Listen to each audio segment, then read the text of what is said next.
नमस्कार दोस्तों, मैं संतोष शाह एक बार फिर से स्वागत करता हूं आज के इस डेली फोरकास्ट वीडियो में। आज की इस वीडियो के माध्यम से हम जानने का प्रयास करेंगे कि आज क्या हो सकता है गोल्ड में और ईयर दौरान। जी हाँ दोस्तों, और कल का जो हाई इम्पैक्ट न्यूज़ था उसका क्या प्रभाव रहा। आज बहुत ही इम्पोर्टेंट न्यूज़ है, उसके बारे में अच्छा से समझेंगे और चार्ट के माध्यम से भी समझेंगे कि मार्केट में कौन कौन सा जगह है जहां से हम लोग सेल और बाय कर सकते हैं। तो सबसे पहले हम चलते हैं फॉरेक्स फैक्ट्री के वेबसाइट में। तो यहाँ आ गए हम फॉरेक्स फैक्ट्री के वेबसाइट में। तो यहाँ पर देखिए ठीक 7 बजे एक साथ में तीन न्यूज़। तो एक साथ में इतना हाई इम्पैक्ट न्यूज है जिसका कि बहुत ही बड़ा प्रभाव मार्केट के ऊपर पड़ेगा। और ये खास करके नॉन फार्म एम्प्लॉयमेंट चेंज का जो न्यूज़ है ये आपको हर महीना में एक बार आता है और ये किसी भी महीना का जो पहला फ्राइडे होता है उसमें होता है। तो ये फरवरी महीना का पहला फ्राइडे है और आज के दिन में ये न्यूज है। तो इस बात को ध्यान रखना है और इसका जो प्रभाव है पूरे महीना भर रहेगा, इसलिए इस न्यूज का जो डेटा है उसके ऊपर में बहुत कुछ डिपेंड करता है। तो ये तो उस वक्त ही पता चलेगा, लेकिन ज़्यादातर जो चांसेस है कि ये निगेटिव ही आने का चांसेस है। डॉलर अगर कमज़ोर होने का ही चांसेस है तो फिर मार्केट अपसाइड की ओर जाएगा गोल्ड का। तो अभी एग्जैक्टली कुछ भी कहना संभव नहीं है, क्योंकि ये जो डेटा है इसका जो कॉन्फिडेंशियल है, ऐसा कि आपको पहले से पता चलना, खास करके रिटेल ट्रेडर को तो मालूम ही नहीं होता है। तो उस टाइम में हम लोग ट्रेड को नहीं करेंगे, देखेंगे, वॉच करेंगे और उसके बाद जो है किस ओर मार्केट का दिशा जाता है उसी हिसाब से हमें ट्रेड को प्लान करना पड़ेगा, ठीक है। क्योंकि तब तक मालूम हो जाएगा ठीक उसी टाइम में कि डेटा क्या आया है, तो आप फिर डिसाइड कर सकते हैं। हम चलते हैं चार्ट में और चार्ट के माध्यम से समझते हैं कि क्या हुआ कल और क्या हो सकता है आज। तो चार्ट में देखिए कहीं पर क्लियर इसमें एकदम पूरा क्लियर इंडिकेशन है कि कहीं से भी दूर दूर तक हमें सेलिंग नज़र नहीं आ रहा है। कल अच्छा खासा सेल हुआ, लेकिन मार्केट का जो क्लोजिंग है वो इस प्रकार से दिया है कि वो बताना चाह रहा है कि हम आगे 3000 जाने के लिए रेडी हैं। यानी कि ये जो एक ऐसा हैमर बना, इसका मतलब है कि हम और भी आगे जाएंगे, ठीक है। तो इसीलिए अभी और मार्केट का क्लोजिंग होने के बाद, आज डेली का क्लोजिंग होने के बाद फिर दूसरा कैंडल देखिए आप किस हिसाब से बना है।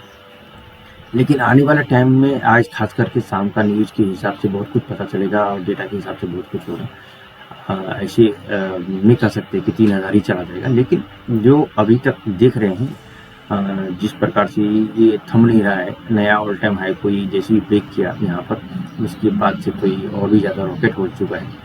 तो यहाँ पर इसका अगला जो है खास करके 2883 इसके ऊपर अगर आज चला गया तो फिर 2900 या उसके ऊपर भी आज जा सकता है अगर डेटा नेगेटिव आया पूरा, तो ठीक है।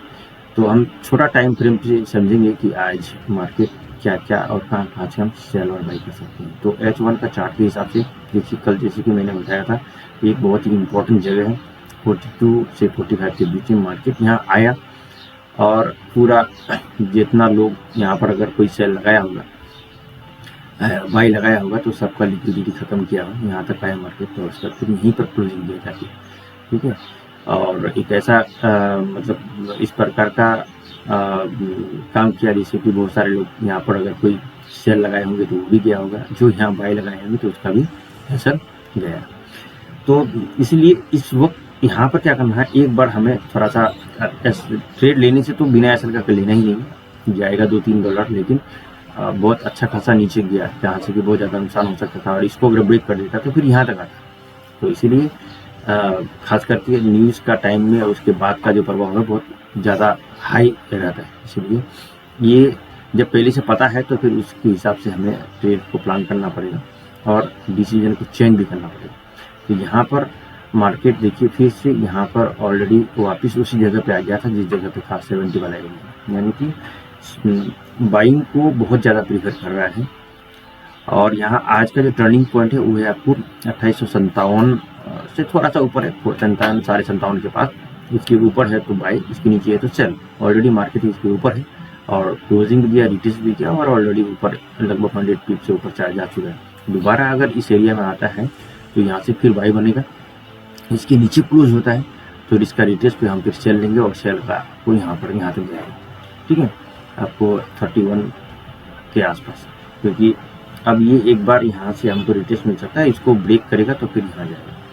तो अभी के टाइम में अगर हम डिसाइड करें तो इस वक्त हम कोई ट्रेड नहीं करेंगे जब तक हमें छोटा टाइम फ्रेम पे देखेंगे कि 15 मिनट में कि क्या बन रहा है।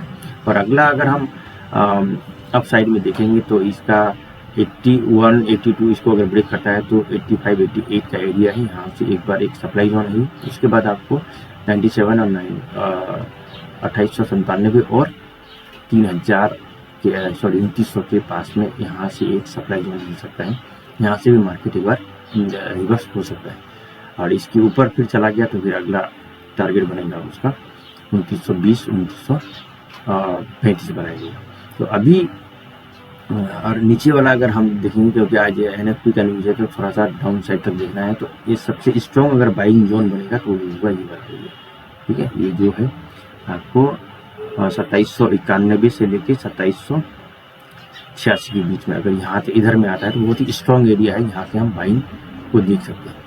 और ये तो ये जोन है, अगर इसको हो सकता है पहले ही ब्रेक कर दे तो फिर ये ऑलरेडी डाउन साइड की ओर जाएगा, तो फिर यहाँ से हमको बाइंग का आपको ऑप्शन मिलेगा। इसके ऊपर तक हम बाइंग ही देखेंगे, इसके नीचे के बाद फिर हम सेलिंग के बारे में, मतलब हमारा जो डिसीजन है, जो ट्रेंड है वो चेंज हो जाएगा।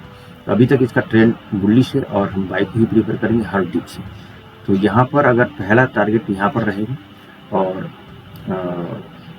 खास करके न्यूज के टाइम में, और अगर अप साइड की ओर जाता है तो इस एरिया से हम सेल को प्रीफर कर सकते हैं। बहुत ज़्यादा, क्योंकि ऑलरेडी ओवरबॉट हो चुका है बहुत ज़्यादा, तो बहुत ज़्यादा एक साथ में नहीं जाना चाहिए, क्योंकि एक ही बार में तो 3000 नहीं पहुँचेगा ये। इसको 3000 जाने से एक बार इस एरिया से फिर नीचे आना पड़ेगा, फिर जाके वो 3000 जाएगा। चलिए अब हम आ गए 15 मिनट का चार्ट पे। तो 15 मिनट का चार्ट में अगर हम देखेंगे तो एक क्लियर इंडिकेशन है कि यहाँ पर ये जो है एक रेजिस्टेंस को फेस कर रहा है। अगर यहाँ से मार्केट इसके ऊपर जाता है और यहाँ पर 73 के ऊपर क्लोज देता है तो फिर मार्केट अप साइड की ओर जाएगा। यहाँ पर अभी ऑलरेडी यहाँ से आपको 59 से लेके यहाँ तक आ चुका है, तो थोड़ा डिटेस कर सकता है मार्केट। अगर इस जगह में आए तो यहाँ से हम फिर बाय करेंगे, और इस बार अगर यहाँ पर आए तो इसको जरूर ब्रेक करेगा, क्योंकि इस बार अभी करने नहीं पाया अभी, तो थोड़ा ये डाउन आ सकता है लेकिन आने नहीं दे रहा है। अगर इस जगह तक आए तो हमें बाय करना चाहिए, या तो फिर अगर 73 के ऊपर में क्लोज देता है तो फिर उसका रिटेस्टमेंट में हम बाय करेंगे, और बाय का प्रॉफिट एक जगह यहाँ बुक करेंगे, और यहाँ से 82 या 85 के बीच में यहाँ पर हम फिर सेल करेंगे, और इस जगह से हम यहाँ पर हम सेल का प्रॉफिट बुक करेंगे। और खास करके NFP न्यूज के टाइम पे मार्केट का ज़्यादा वोलेटिलिटी होगा, तो मार्केट जो है जो सपोर्ट का पॉइंट है, जैसे कि यहाँ पर आपको 2821 आज के दिन में अगर हम बात करेंगे तो मार्केट को हम यहाँ तक देख रहे हैं 2808 और 2812 के बीच इस एरिया तक मार्केट आ सकता है सेल। ठीक है, अगर सेल आए तो, और बाई जाने से ये 2897 से लेके 2900 के बीच में यहाँ तक जाना चाहिए। ठीक है, इस बीच में कौन कौन सा आपको सपोर्ट है, तो पहला सपोर्ट आपको ये हो गया 2860, दूसरा हो गया आपको 2848 से लेके 2845 के बीच में, तीसरा आपको ये हो गया 2833 से 2830 के बीच में, चौथा हो गया आपको 2824 से लेके 2822 के बीच में, और उसके लिए 2812 और 8 के बीच में।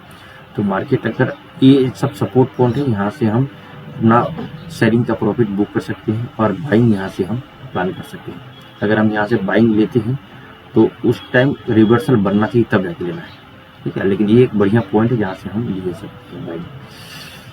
तो इस तरह से प्लान करना पड़ेगा, और उस टाइम का सिचुएशन के हिसाब से डिसाइड करना पड़ेगा कि मार्केट अभी कौन सा पोजीशन है, क्या उसका सिचुएशन बन रहा है, उसका जो रिवर्सल बन रहा है कि नहीं बन रहा है, उसके हिसाब से डिसाइड करना पड़ेगा।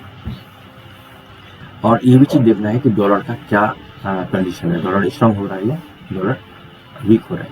यहाँ पर हम चलेंगे डॉलर का जो डॉलर इंडेक्स में, तो ये बुलिश मोमेंटम को छोड़कर बेरिश मोमेंटम नहीं है अभी, और कल भी ये एक इन्वर्टेड हैमर ही बनाया, यानी कि सेल की ओर का दिशा बता रहा है।